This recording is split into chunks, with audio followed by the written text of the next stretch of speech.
ಈಗ ನಾನು ಸದ್ಯಕ್ಕೆ ಇರುವಂತಹ ಜಾಗ ಯಾವುದು ಅಂದ್ರೆ ಇಲ್ಲಿ ಈಕೋ ಸ್ಪೇಸು ಬೆಳಂದೂರು ಅಲ್ಲಿದ್ದೀನಿ. ನನ್ನ ಮನೆ ಕಡೆಗೆ ಹೊರಟೆ. ಆಕ್ಚುಲಿ ಹೇಳ್ಬೇಕು ಅಂತಂದ್ರೆ ಹೇಳಿದ್ನಲ್ಲ ಹಾಫ್ ಡೇ.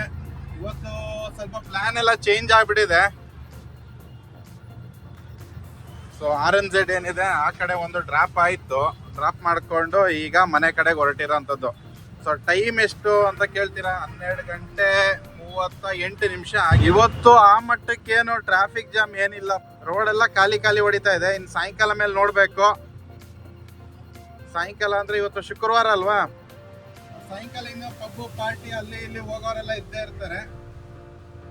ಈಗಂತೂ ಸದ್ಯಕ್ಕೆ ಏನೋ ಗೊತ್ತಿಲ್ಲಪ್ಪ. ನಾಳೆ ಬೇರೆ 4th ಸ್ಯಾಟರ್ಡೆ, ಹಂಗಾಗಿ ಏನಾಗಿದೆ ಅಂತಂದರೆ ಹಾಲಿಡೇ. ಆಲ್ಮೋಸ್ಟ್ ಗೌರ್ಮೆಂಟ್ ಹಾಲಿಡೇ ಬಂದ್ಬಿಟ್ಟು ಪ್ರೈವೇಟಲ್ಲಿ ಅಷ್ಟು ಇರಲ್ಲ. ಪ್ರೈವೇಟಲ್ಲಿ ನಾರ್ಮಲ್ ಆಗಿ ಇದ್ದೇ ಇರುತ್ತಲ್ವ. ರೋಡ್ ನೋಡ್ಬೋದು, ಫುಲ್ ಖಾಲಿ ಇದೆ. ಆಲ್ಮೋಸ್ಟ್ 1 ಗಂಟೆ ಟೈಮ್ ಆಗಕ್ಕಾಯ್ತು. ಆದ್ರೆ ಈ ರೋಡಲ್ಲಂತೂ ಟ್ರಾಫಿಕ್ ಇದ್ದೇ ಇರುತ್ತೆ. ಆದ್ರೂ ಅಷ್ಟು ಇಲ್ಲ. ನೆನ್ನೆ ಚೆನ್ನಾಗಿ ಡ್ಯೂಟಿ ಬರ್ತಿತ್ತು, ಇವತ್ತು ಸ್ವಲ್ಪ ಡ್ಯೂಟಿ ಕಡಿಮೆ ಆಯ್ತು. ಅರ್ಥನೇ ಆಯ್ತಿಲ್ಲ ಬೆಂಗಳೂರಲ್ಲಿ. ಒಂದ್ ದಿವಸ ಟ್ರಾಫಿಕ್ ಜಾಸ್ತಿ, ಒಂದ್ ದಿವಸ ಟ್ರಾಫಿಕ್ ಕಡಿಮೆ, ಒಂದ್ ದಿವಸ ಸಖದಾಗಿ ಬೀಳುತ್ತೆ ಬಾಡಿಗೆ, ಒಂದ್ ದಿವಸ ಕಮ್ಮಿ ಆಗಿ ಬೀಳ್ತಾ ಇದೆ. ಅರ್ಥನೇ ಆಗ್ತಾ ಇಲ್ಲ ಅಂತ ಹೇಳ್ಬೋದು. ಅರ್ಥವಾಗದಂತಹ ಪರಿಸ್ಥಿತಿ ಬೆಂಗಳೂರಿನಲ್ಲಿ. ಅರ್ಥನೇ ಆಗ್ತಿಲ್ಲ ಬೆಂಗಳೂರಲ್ಲಿ ಸದ್ಯಕ್ಕಿರುವಂತಹ ಪರಿಸ್ಥಿತಿ. ಬೆಂಗಳೂರು ವೆದರು, ಅದರ ಜೊತೆಗೆ ಬೆಂಗಳೂರಲ್ಲಿ ಇರುವಂತಹ ಸದ್ಯಕ್ಕಿರುವಂತಹ ಸಿಚುವೇಶನ್ ಅರ್ಥನೇ ಆಗ್ತಿಲ್ಲ. ಯಾಕೆ ಹೇಳ್ತಾ ಇದ್ದೀನಿ ಅಂತಂದ್ರೆ, ಒಂದ್ಸತಿ ಬೆಳಗ್ಗೆನೆ ಆಗ್ಬಿಡುತ್ತೆ ಡ್ಯೂಟಿ, ಒಂದ್ಸತಿ ಇಡೀ ದಿನ ವೆಯ್ಟ್ ಮಾಡಬೇಕು ಅಂತ ಪರಿಸ್ಥಿತಿನಲ್ಲಾಗಿದೆ. ಅದರ ಜೊತೆಗೆ ಏನು ಹೇಳಿ, ಈಗ ಹೊರಟಿದ್ದೀನಿ, ಹೋಯ್ತಾ ಗ್ಯಾಸ್ ಹಾಕಿಸ್ಕೋಬೇಕು. ಗ್ಯಾಸ್ ಹಾಕಿಸ್ಕೊಂಡು ಮನೆ ಕಡೆ. ಇವತ್ತು ಡ್ಯೂಟಿ ಮಾಡಿದ್ದು ಒಂದೇ ಅಪ್ಲಿಕೇಶನ್ ಅಲ್ಲಿ ನೋಡ್ಬೋದು. ಅದು ಇವತ್ತಿನ ಅರ್ನಿಂಗ್ಸ್ ನಂದು. ಹಾಗೆ ವೆದರ್ ಮೋಡ ನೋಡ್ಬೋದು, ಧಗೆ ಇದೆ. ಧಗೆ ಜೊತೆಗೆ ಸ್ವಲ್ಪ ಬಿಸಿಲು ಬರ್ತಿದೆ, ಮೋಡ ಮುಚ್ಕೊಂಡಿದೆ, ಏನೇನೋ ಆಗ್ತಿದೆ, ವಿಚಿತ್ರವಾಗಿದೆ. ಫೈನಲಿ ಮನೆಗೆ ಬಂದಾಗಿದೆ. ಇನ್ನು ಊಟ ಗೀಟ ಮಾಡಿಕೊಂಡು ಮತ್ತೆ ಏನು ಸ್ವಲ್ಪ ವಿಡಿಯೋ ಎಡಿಟಿಂಗು, ಈ ವಿಡಿಯೋನ ಎಡಿಟಿಂಗ್ ಮಾಡಬೇಕಷ್ಟೇ, ಬೇರೆ ಯಾವುದೂ ವಿಡಿಯೋ ಮಾಡಿಲ್ಲ. ಯಾಕಂದರೆ ಒಂದು 5-6 ದಿನದಿಂದ ಸ್ವಲ್ಪ ಏನೋ ಗಂಟಲು ನೋವು, ಇಲ್ಲಲ್ಲ ಭುಜ ಎಲ್ಲ ನೋವು. ಗೊತ್ತಲ್ಲ ವೆದರ್ ಹೆಂಗಿದೆ ಅಂತಂದ್ಬಿಟ್ಟು, ಇದ್ದಿದ್ದಂಗೆ ಸಿಕ್ಕಾಬಟ್ಟೆ ಕೋಲ್ಡ್ ವೆದರ್ ಆಗಿಬಿಡುತ್ತೆ. ಆಮೇಲೆ ಇದ್ದಿದ್ದಂಗೆ ಮಧ್ಯಾಹ್ನ ಹೊತ್ತು ಒಂದು 11 ಗಂಟೆ ಮೇಲೆ ಇದು ಬಿಸಿಲು ಜಾಸ್ತಿ ಆಗುತ್ತೆ. ವೆದರ್ ಬಂದುಬಿಟ್ಟು ಬ್ಯಾಲೆನ್ಸ್ ಮೇಂಟೈನ್ ಆಗ್ತಿಲ್ಲ. ಹಾಗಾಗಿ ಎಲ್ಲರಿಗೂ ಇರುತ್ತೆ, ನಾನು ಒಬ್ಬನಿಗೆ ಅಲ್ಲ, ಆಲ್ಮೋಸ್ಟು ಈ ವೆದರಲ್ಲೇ ಯಾರೆಲ್ಲ ಗಾಡಿ ಓಡಿಸ್ತಿರ್ತಾರೆ ಅವ್ರಿಗೆಲ್ಲ ಗೊತ್ತಿರುತ್ತೆ ಯಾವ ಥರ ಸಿಚುವೇಶನ್ ಇದೆ ಅಂತಂದ್ಬಿಟ್ಟು. ಮುಖ ಎಲ್ಲ ಊದಿರೋದು ನೋಡ್ಬೋದು. ಇದೇ ಥರ. ಹಾಗೆ ಸ್ನೇಹಿತರೆ, ಇನ್ನೊಂದು ವಿಷಯ ನಿಮ್ಮ ಹತ್ರ ಹೇಳಬೇಕಿತ್ತು. ಅದೇನಪ್ಪ ಅಂತಂದರೆ, ಇದ್ದಿದ್ದಂಗೆ ನೆನ್ನೆ ಶುಕ್ರವಾರ, ಇವತ್ತು ಶುಕ್ರವಾರ, ನೆನ್ನೆ ಗುರುವಾರ ನಮ್ಮ ಫ್ರೆಂಡ್ಸು ಬಂದ್ಬಿಟ್ಟು ಒಂದು ಟ್ರಿಪ್ ಪ್ಲ್ಯಾನ್ ಮಾಡಿದ್ದೀವಿ. ಟ್ರಿಪ್ ಅಂದರೆ ಒಂದು ದೇವಸ್ಥಾನಕ್ಕೆ ಹೋಗ್ತಿರೋದು. ಇದ್ದಿದ್ದಂಗೆ ಪ್ಲ್ಯಾನ್ ಆಗಿದ್ದು.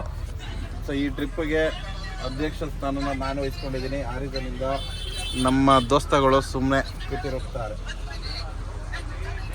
ಸರಿ, ಎದೋಗ ಮನ ಇಲ್ಲಿಂದ. ಹಲೋ, ಇದಕ್ಕಲ್ಲ ನಿನ್ನ ಅಧ್ಯಕ್ಷತನ ಅಲ್ಲಲ್ಲ, ಅಲ್ಲ ಅಧ್ಯಕ್ಷ ಸ್ಥಾನ ಕೊಟ್ಮೇಲೆ ಎಲ್ಲದಕ್ಕೂ ಇರಬೇಕು. ಅದು ಕೂಡ ನೀನು ಅದಕ್ಕಲ್ಲ ಇದಕ್ಕಲ್ಲ ಅಂದ್ರೆ ಏನು, ಯಾವ ನ್ಯಾಯ ಅದು?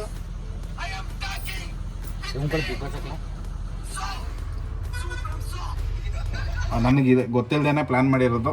ನನ್ನ ಹೆಸರು ಕೂಡ ಟಿಕೆಟ್ನ ಬುಕ್ ಮಾಡಿದ್ದಾರೆ. ಒಂದು ದೇವಸ್ಥಾನಕ್ಕೆ ಹೋಗ್ತಾ ಇದ್ದೀನಿ.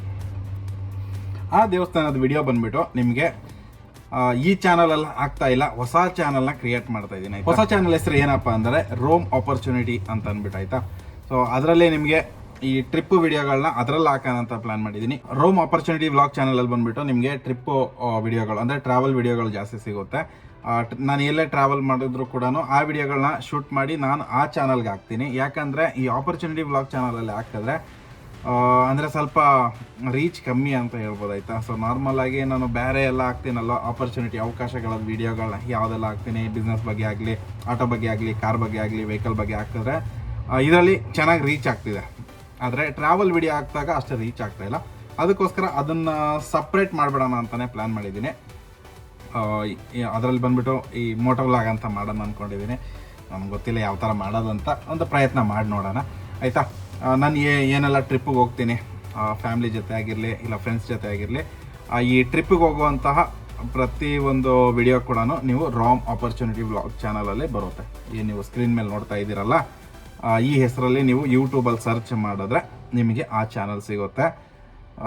ನೋಡೋಣ, ಈ ಥರ ಇದೆ. ನಾನು ಎಲ್ಲಿಗೆ ಹೋಗ್ತಾ ಇದ್ದೀನಿ, ಯಾವ ದೇವಸ್ಥಾನಕ್ಕೆ ಹೋಗ್ತಾ ಇದ್ದೀನಿ ಅಂತ ನಿಮಗೆ ಗೊತ್ತಾಗಬೇಕು ಅಂತಂದರೆ ನೀವು ಬಂದು ಆ ಚಾನಲ್ನ ವಿಸಿಟ್ ಮಾಡಬೇಕಾಗುತ್ತೆ. ಸದ್ಯಕ್ಕೆ ಅಂತಂದರೆ ಈ ಆ ವಿಡಿಯೋ ಬರೋಷ್ಟರಲ್ಲಿ ನಿಮಗೆ ಆಲ್ಮೋಸ್ಟ್ ಒಂದು ಸೋಮವಾರ ಮೇಲೆ ಆಗ್ಬೋದು ಆಯಿತಾ. ಸೋಮವಾರ ಇಲ್ಲ ಮಂಗಳವಾರ ಅಷ್ಟು ಟೈಮ್ ಒಳಗಡೆ ನಿಮಗೆ ಆ ವಿಡಿಯೋ ಬಂದು ಸೇರುತ್ತೆ. ವಿತಿನ್ ಸೋಮವಾರ ಒಳಗಡೆ ಟ್ರೈ ಮಾಡ್ತೀನಿ ಆದಷ್ಟು. ಸೊ ಈ ಥರ ಇತ್ತು ಸ್ನೇಹಿತರೆ. ಹಾಫ್ ಡೇ ಡ್ಯೂಟಿನ ಮಾಡ್ಕೊಂಡು ಬಂದಿದ್ದೀನಿ. ಟೈಮ್ ನೋಡ್ಬೋದು, ಇಷ್ಟೊತ್ತು ಸ್ವಲ್ಪ ಯಾರಿಗೋ ಕಾಲ್ ಮಾಡಿದ್ರು ತಗೋಬೇಕು ಅಂತಂದ್ಬಿಟ್ಟು ಅವ್ರಿಗೆ ಕೂಡ ಗೈಡ್ ಮಾಡ್ತಿದ್ದೆ. ಅದಾದಮೇಲೆ ಇವಾಗ ಮತ್ತೆ ವಿಡಿಯೋನ ಶೂಟ್ ಮಾಡ್ಕೊತಾ ಇರೋವಂಥದ್ದು. ಈ ಥರ ಇತ್ತು ಹಾಫ್ ಡೇ. ಇನ್ನೊಂದು ತಿಂಗಳು ಒಂದು ಪ್ರಯತ್ನ ಮಾಡಿದ್ರೇ ಏನಾದರೂ ಒಂದು ದಾರಿ ಸಿಗ್ಬೋದು, ಫಲ ಸಿಗ್ಬೋದು, ಏನಾದರೂ ಒಂದು ಆಗ್ಬೋದು. ಇಲ್ಲ ಫೇಲಿಯರ್ ಆಗ್ಬೋದು, ಇಲ್ಲ ಪಾಸ್ ಆಗ್ಬೋದು, ಏನೋ ಒಂದು ಆಗ್ಬೋದು. ಅದಕ್ಕೋಸ್ಕರ ಲಾಸ್ಟು ಒಂದೆರಡು ವಿಡಿಯೋದಲ್ಲಿ ಕೂಡ ಹೇಳಿದ್ದೀನಿ, ಹಾಫ್ ಡೇ ಅಷ್ಟೇ ನಾನು ಆಟೋ ಓಡಿಸೋದು. ಅದಾದಮೇಲೆ ಯಾಕಂದರೆ ತುಂಬ ಜನ ನೋಡಿರಲ್ಲ ಆ ವಿಡಿಯೋ, ಅವರು ಯಾಕೆ ಬ್ರೋ ಅಂತ ಕೇಳ್ತಾರೆ. ಅದಕ್ಕೋಸ್ಕರ ಹೇಳ್ತಾ ಇದ್ದೀನಿ, ಹಾಫ್ ಡೇ ನಾನು ಆಟೋ ಓಡಿಸ್ತೀನಿ. ಇನ್ನು ಹಾಫ್ ಡೇ ಉಳಿದಿದ್ದನ್ನ ಬಂದು ನನ್ನ ಯೂಟ್ಯೂಬ್ಗೆ ಅಂತ ಟೈಮ್ ಕೊಡ್ತಾಯಿದ್ದೀನಿ. ಈ ಥರ ಬ್ಯಾಲೆನ್ಸ್ ಮಾಡ್ತಾಯಿದ್ದೀನಿ. ಏನಾಗುತ್ತೆ ಅಂತ ಗೊತ್ತಿಲ್ಲ, ಏನೋ ಒಂದು ಹಾಗೆ ಆಗುತ್ತೆ ಅಷ್ಟಂತೂ ಗೊತ್ತಿದೆ.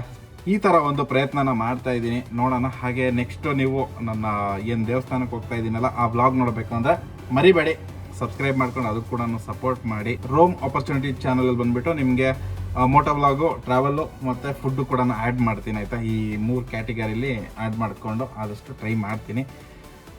ಸೊ ಈ ಥರ ಇದೆ ಸ್ನೇಹಿತರೆ. ಇಲ್ಲಿಗೆ ಈ ವಿಡಿಯೋ ಮುಗಿಸ್ತಾ ಇದ್ದೀನಿ. ವಿಡಿಯೋ ಹೇಗಿತ್ತು ಅಂತ ತಿಳಿಸಿ. ಇಷ್ಟ ಆದರೆ ಕೂಡಲೇ ಲೈಕ್ ಮಾಡಿ, ಸಬ್ಸ್ಕ್ರೈಬ್ ಮಾಡ್ಕೊಂಡು ಸಪೋರ್ಟ್ ಮಾಡಿ. ಈ ನಿಮ್ಮ ಬ್ರದರ್ನ ಅಂತ ಕೇಳ್ಕೊತೀನಿ. ಎಲ್ಲರಿಗೂ ನಮಸ್ಕಾರ.